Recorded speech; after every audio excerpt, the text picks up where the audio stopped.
Hello বন্ধুরা, welcome to only sports view. তো এই ভিডিওতে কথা বলবো ইন্ডিয়ান ফুটবল ন্যাশনাল টিমকে নিয়ে। তো ইন্ডিয়ান ফুটবল ন্যাশনাল টিমের যে ম্যাচ রয়েছে 8 তারিখ থার্ড প্লেসের বিকেল 5:30 থেকে ওমানের সঙ্গে, তো সেই ম্যাচটা নিয়ে কথা বলবো। তো সেই ম্যাচে ইন্ডিয়ার জন্য কিরকম লাইন আপস হতে পারে, তো সেই বিষয় নিয়ে আলোচনা করব এবং এই ম্যাচটি কোথায় লাইভ টেলিকাস্ট দেখানো হবে তো সেটাও জানিয়ে দেবো। এবং এর পাশাপাশি এই ম্যাচটি কার জেতার সম্ভাবনা বেশি, তো সেই সব বিষয়গুলো নিয়ে আলোচনা করব। তো ভিডিওটি সবাই শেষ পর্যন্ত দেখতে থাকো, আর চ্যানেলে নতুন হয়ে থাকলে চ্যানেলটি সাবস্ক্রাইব করে পাশে থাকা বেল আইকনটিকে অন করে পাশে দেখো। তো এই কাফা নেশন কাপের ম্যাচগুলো দেখানো হচ্ছিল ফ্যানকোড অ্যাপের মাধ্যমে। তো সেখানে এই ম্যাচটাও ইন্ডিয়া ভার্সেস ওমান, তো এই ম্যাচটাও থার্ড প্লেসের ম্যাচটাও দেখানো হবে সেই ফ্যানকোড অ্যাপেই। তো এই ফ্যানকোড অ্যাপের মাধ্যমেই সবাই দেখতে পারবে এই কাফা নেশন কাপের থার্ড প্লেসের ইন্ডিয়া ভার্সেস ওমান ম্যাচটা। তো সেখানে ইন্ডিয়া কোয়ালিফাই করে গেছে থার্ড প্লেসের জন্য কাফা নেশন কাপের। এই প্রথমবার খেলতে এসেছিল ইন্ডিয়া এই কাফা নেশন কাপ। তো কাফা নেশন কাপ প্রথমবারের মতো খেলতে এসে এই খালিদ জামিলের আন্ডারে তারা কোয়ালিফাই করে গেছে ইন্ডিয়া থার্ড প্লেসের জন্য। তো সেখানে একটুখানির জন্য ইন্ডিয়া ফাইনালে প্রবেশ করতে পারেনি, যেহেতু ইন্ডিয়া ইরানের সঙ্গে ম্যাচটা হেরে গেছিল।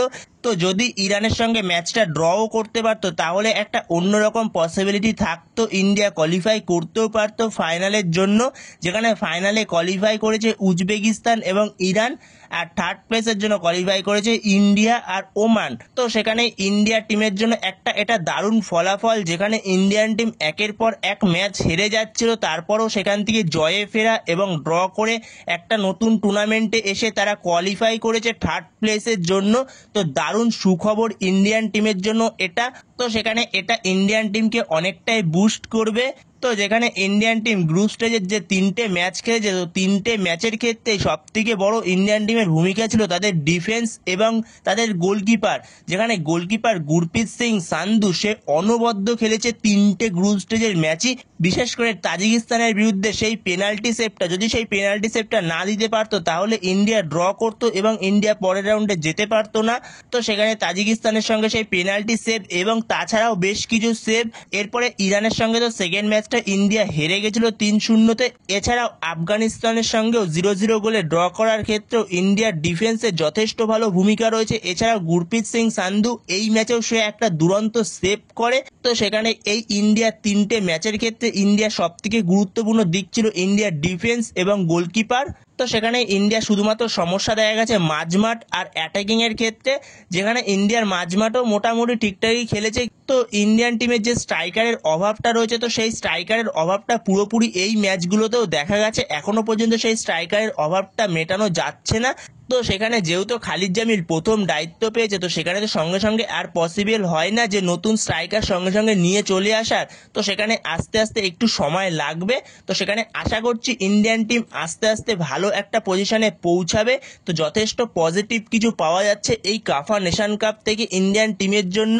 যেখানে ইন্ডিয়ান টিম যে ওমানের সঙ্গে ম্যাচটা খেলতে চলেছে, তো সেখানে সেই ওমানের ফিফা র্যাঙ্কিং হলো 79, আর সেখানে ইন্ডিয়ার ফিফা র্যাঙ্কিং হলো 133। তো সেখানে দেখা যাক ইন্ডিয়া এই থার্ড প্লেসের ম্যাচটা জিততে পারে কিনা। আশা করছি এই ম্যাচটাও ইন্ডিয়া জিততে পারবে, যেখানে 79 নম্বর র্যাঙ্কিং ওমানকে হারাতে পারবে ইন্ডিয়ান টিম। কিন্তু ওমানের সঙ্গে হয়তো ম্যাচটা কঠিন হবে ইন্ডিয়ার, কিন্তু ইন্ডিয়া অবশ্যই হারাতে পারে ওমানকে। তো এরপরে ইন্ডিয়ার কোচ খালিদ জামিল সে ওমানের বিরুদ্ধে কিরকম লাইন আপস নিয়ে যেতে পারে, তো সেই বিষয়ে যদি আলোচনা করা যায়, তো সেখানে ইন্ডিয়ান টিমের কোচ খালিদ জামিল সে 4-3-3 ফরমেশনে যেতে পারে, যেখানে গোলকিপারে স্টার্ট করবে অবভিয়াসলি গুরপ্রীত সিং সান্ধু। 4জন ডিফেন্সের মধ্যে লেফট ব্যাক স্টার্ট করবে মোহাম্মদ উবেশ, আর রাইট ব্যাক স্টার্ট করবে সেক্ষেত্রে নিখিল প্রভু। তো সন্দেশ সিংগান যেহেতু চোটের কারণে এই কাফা নেশন কাপ থেকে ছিটকে গেছে, তো সেই কারণে রাহুল ভেকে সে রাইট ব্যাক থেকে সে সেন্টার ব্যাকে চলে আসবে। তো সেন্টার ব্যাকে রাহুল ভেকের সঙ্গে আনোয়ার আলী, আর সেক্ষেত্রে রাইট ব্যাকে স্টার্ট করবে নিখিল প্রভু।